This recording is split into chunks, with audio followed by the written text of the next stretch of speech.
আমরা রমজান মাসে সবার জাকাতগুলো দিয়ে দিব ইনশাআল্লাহ। জাকাত যাদের ফরজ হয়েছে আল্লাহর রাস্তায় জাকাত দিয়ে দেন। জাকাত দিবেন না, এটাও জাহান্নামে যাওয়ার অন্যতম কারণ। ওই সম্পদগুলোকে এভাবে গলানো হবে, গলিয়ে মুখে, গালে, পার্শ্বদেশে, চামড়ায় লাগিয়ে দেওয়া হবে। নাউজুবিল্লাহ। সূরা তওবায় আছে না? কোন সূরায়? তওবায়। জাকাত দিতে হবে। কেউ যদি জাকাতকে অস্বীকার করে সে কাফের হয়ে যাবে। কেউ যদি জাকাতকে অস্বীকার করে কি হয়ে যাবে? কাফের হয়ে যাবে। কেউ যদি মনে করে নামাজ ফরজ, নামাজ মানি, জাকাত মানি না, কি হয়ে যাবে?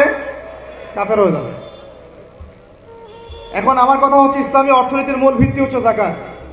জাকাত যদি ঠিকঠাক মতো দিতেন, বাংলাদেশে একটা দরিদ্র মানুষও খুঁজে পাওয়া যাইত না। এটা গাল গল্প না, এটাই বাস্তবতা। কিন্তু আমরা সেটা বাস্তবায়ন করতে পারি নাই, পারছি না। আমার কথা শোনেন ভাই, বাংলাদেশে এমন অনেক মানুষ আছে, হাজার হাজার, যাদের জাকাত যদি আপনি কালেক্ট করতে পারেন, সমাজে একটা দরিদ্র মানুষ খুঁজে পাওয়া যাবে না। এমন একজন মানুষের জাকাত দিয়ে আপনি একটা গ্রামের মানুষকে খাওয়াইতে পারবেন।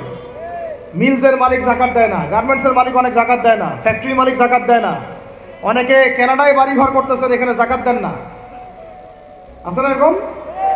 জাকাত না দিলে ইসলামের খুঁটি থেকে নাম কাটা পড়ে গেল। ইসলামের ভিত্তি কয়টা? পাঁচটা না? তাওহীদের পরে কি সালাত না? সালাতের পরেই কি যাকাত, তারপরে না রমাদান এবং হজ, তাই না বিষয়টা? আল্লাহ পাক আমাদেরকে ইসলামের এই পাঁচটা পিলারের অন্যতম পিলার যাকাতের উপর আমল করার তৌফিক দান করেন। কয়টা বললাম ভাই? 8টা। 9 নাম্বার হচ্ছে যাকাত যাদের ফরজ হয় না। আচ্ছা, যাকাত সম্পর্কে দুটো কথা। যাকাত কিন্তু সোনারও যাকাত আসে, রূপারও যাকাত আসে, এই গবাদি পশুরও যাকাত আসে, আবার কৃষি জমিরও কিন্তু যাকাত আসে। কৃষি জমির ফসলের কি হয়? যাকাত আসে, ওটাকে ওসর বলা হয়। আমরা অনেকে এটা জানিও না। ওলামায়ে কেরামদের সাথে পরামর্শ করবেন, আপনার সম্পদে যাকাত আসছে কি না, এটা নিসাব পরিমাণ হলে বের করে ফেলতে হবে। আল্লাহ পাক আমাদেরকে যাকাতগুলো বের করার তৌফিক দান করেন। আচ্ছা, আর যাকাত দিবেন এমন জায়গায় যেখানে দিলে দিনের খেদমত হচ্ছে। ইন্নামা সাদাকাতু লিল ফুকারা ওয়াল মাসাকিন ওয়াল আমিলিনা আলাইহা ওয়াল মুআল্লাফাতি কুলুবুহুম, আয়াত আছে না? ওয়া ফির রিকাব, এটা সূরা তাওবায় আছে না? সূরা তাওবার 60 নম্বর আয়াত। কত নম্বর? 60। সূরা তাওবার কত নম্বর? এই সূরার 60 নম্বর আয়াতে যাকাতের 8টা খাত বর্ণিত আছে। এই যে কোনো খাতে আপনি দিতে পারেন, তবে আমার পরামর্শ দিনের রাস্তায় ফি সাবিলিল্লাহ এগুলোতে যাকাত দিলে ভালো হবে, আত্মীয়দেরকে দিলে ভালো হবে, মিসকিনদেরকে দিলে ভালো হবে। এটা আল্লাহ পাক তৌফিক দান করেন। তো এটা হলো 8। 9 নাম্বার হচ্ছে 9 না 8? 8 শেষ হলো। 9 নাম্বার। 9 নাম্বার যাকাত ছাড়াও আমরা বেশি বেশি দান সদকা করবো ইনশাআল্লাহ। রমজানে বেশি বেশি সদকা করবেন, বেশি বেশি সদকা। মানে সদাকার এমন ক্ষমতা আছে যে আপনার তাকদিরে মনে করেন একটা বিপদ লেখা আছে, মনে করেন তাকদিরে একটা বিপদ আছে, আপনি এখানে সদকা করছেন, সদকা করছেন, এই সদাকার ওসিলাতে আল্লাহ পাক আপনার এই বিপদটা দূর করে দিতে পারেন।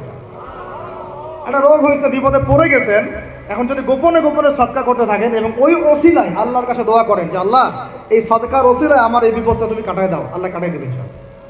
সদকার এমন ক্ষমতা আছে। তবে এটা ঢাকঢোল পিটায় না, যত পারেন গোপনে গোপনে। হ্যাঁ, প্রকাশ্যেও দেওয়া যায়, গোপনে দেওয়া উত্তম। গোপনে দেওয়া কি উত্তম, প্রকাশ্যেও দেওয়া যাবে, কোনো সমস্যা নেই। আমরা সদাকা দিব, বেশি বেশি চেষ্টা করবো আত্মীয়র হক দেওয়ার, আত্মীয়দেরকে দেওয়ার জন্য। প্রতিবেশী, আমাদের সমাজের ইয়েতিম, আমাদের সমাজের বিধবা, আমাদের সমাজের মিসকিন, ভালো ভালো জায়গায় সদকা করবেন। ঢাকা শহরে দেখা যায় অনেক সময় আমরা গাড়ি দিয়ে যাই, গাড়ির সামনে গ্লাসে নক করে টাকা যাচ্ছে, আল্লাহর ওয়াস্তে কিছু দেন। কে জানি এই হাদিসটা ভিক্ষুকদেরকে শিখাইছে। কোন হাদিস জানেন? যে আল্লাহর ওয়াস্তে কারো কাছে কিছু চাইলে ফিরাইতে হয় না। আল্লাহর ওয়াস্তে যদি কেউ আপনার কাছে কিছু চায়, আল্লাহর ওয়াস্তে ভাই আপনার কাছে আমি 10টা টাকা চাচ্ছি, থাকলে দেন, তাহলে এটা ফিরাইতে হয় না। বেচারা আল্লাহর ওয়াস্তে চাইছে, আমি ফিরাবো কেন? আল্লাহর দোহাই দিছে। তো প্রত্যেকটা ভিক্ষুক দেখবেন চায় আল্লাহর ওয়াস্তে দেন। সেটা নিয়ে গাঁজা খাক আর কি করে করবো, আল্লাহর ওয়াস্তেই চাচ্ছে। অনেক সময় দেখা যায় অনেক ভিক্ষুকের ফ্ল্যাট আছে ঢাকায়, কি আছে, আর আমরা ভালো থাকি, যারা দেই তারা ভালো থাকি, ওই ভিক্ষুকের ফ্ল্যাট আছে। সুবহানাল্লাহ। তো প্রতারণা যুক্ত, বোঝার বুদ্ধি নাই কোথায় দিলে ভালো হবে। এই জন্যে বাছাই করে করে সদকা করবেন, দিনই খাতগুলোতে বেশি সদকা করবেন। আল্লাহ পাক তৌফিক দান করুন। আর সবচেয়ে ভালো হয়, আমার পরামর্শ, সবচেয়ে ভালো হচ্ছে আত্মীয়দেরকে দিবেন। এখানে আপনি 2জন নাকি পাবেন। কয়টা?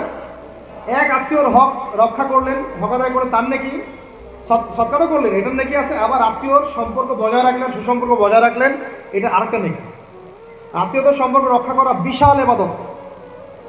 মানে এটা এটা এটা সিলাতুর রাহিম, এটা আল্লাহ পাকের আরশের সাথে ঝুলে থাকে। যে আত্মীয়তার সম্পর্ক রক্ষা করে আল্লাহ পাক তাকে রক্ষা করবেন।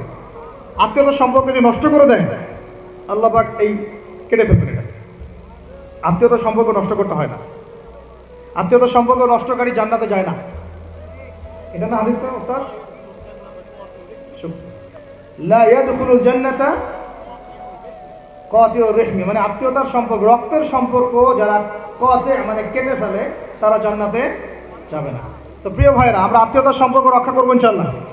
আর আত্মীয়দের মধ্যে সবাই একরকম হয় না, এক এক মানুষ এক এক বুঝে। কেউ হয়তো আলট্রা মডার্ন, কেউ এক্সট্রা অর্ডিনারি মডার্ন, ঠিক আছে, কেউ দিনের ধার কাছেও নাই, কেউ নাস্তিক, এরকম আছে তো নাকি। তা আপনি সৌজন্যমূলক সম্পর্ক বজায় রাখবেন। সালাম কালাম বিনিময়ে আসলে মেহমানদারি করা, সৌজন্যমূলক সম্পর্ক কি করবেন, বজায় রাখবেন। আল্লাহ পাক আমাদেরকে বোঝার তৌফিক দান। কটা বলছি, 8 না 9? 9টা। 10 নম্বর হচ্ছে ভাই, রোজা রেখে বেশি বেশি ইস্তেগফার করবেন। কি করবেন বলেন? রোজা রেখে বেশি বেশি ইস্তেগফারের সবচেয়ে ছোট্ট বাক্যটা হচ্ছে আস্তাগফিরুল্লাহ ওয়া আতুবু ইলাইহি।